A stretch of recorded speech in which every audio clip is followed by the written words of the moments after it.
I dumped my baby daddy at 7.5 months pregnant. This year has been an absolute whirlwind for me.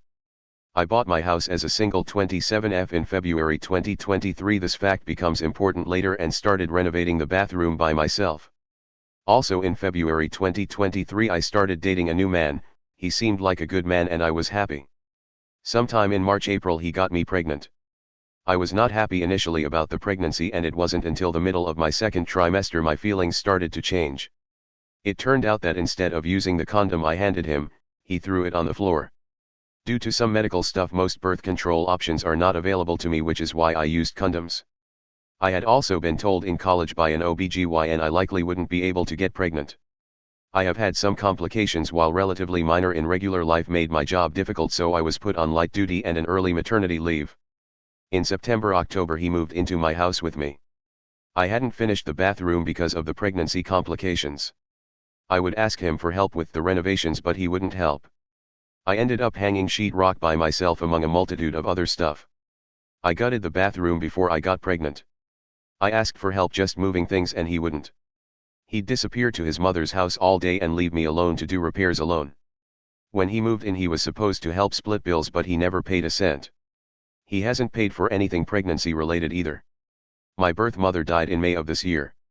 We had been no contact since I turned 18 for my safety. Apparently, she named me the beneficiary of her life insurance policy from her employer. Initially I felt gross accepting the money, but I really needed it to finish my house and I was heavily in debt because of the unexpected pregnancy and renovations.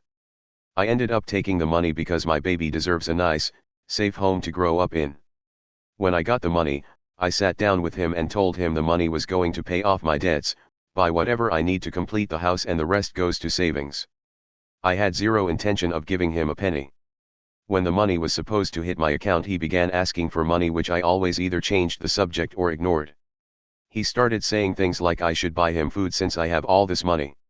He also demanded $2,500 from me to pay his car payment and his mother back.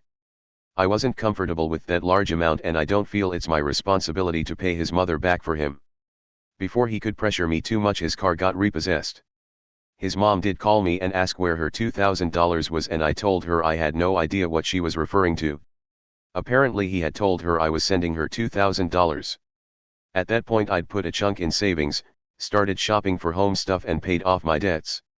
I told her I didn't have it, not true but not my responsibility. I told her I was uncomfortable with giving him lots of money he can't pay back and that wasn't a road I wanted to go down. She told me if I tell him to leave you, he'll leave you. The final straw was the last baby appointment. He spent literally the entire time on his phone. Even in the sonogram room, his behavior caused one of the nurses to comment on it to me. I needed some stuff from Home Depot, so we stopped off there afterwards and he continued to not say a word and be on his phone. I got what I needed and we left. I was hungry, so I stopped by a restaurant and paid for the food. No thank you or acknowledgement, just on his phone. He didn't speak to me the whole day or the next day until he did his normal disappearing act. I got fed up. I sent him a text that we needed to talk and that he needed to come home. He didn't know I'd already packed up all his stuff. He didn't come home until after dark. We talked for an hour. He wanted to stay at his mom's house and come back in the morning. I offered him the guest bedroom, but I told him if he left for his mom's he wasn't coming back. He took his shit, returned my key and left. Before leaving he demanded all the baby stuff he bought, which amounted to 10 different outfits, a case of wipes and diapers and an old beat-up pack and play. Everything I have for the baby my family has bought or I have bought. Some in the know friends have been giving me some small things, so we're okay. I'm free and it feels amazing.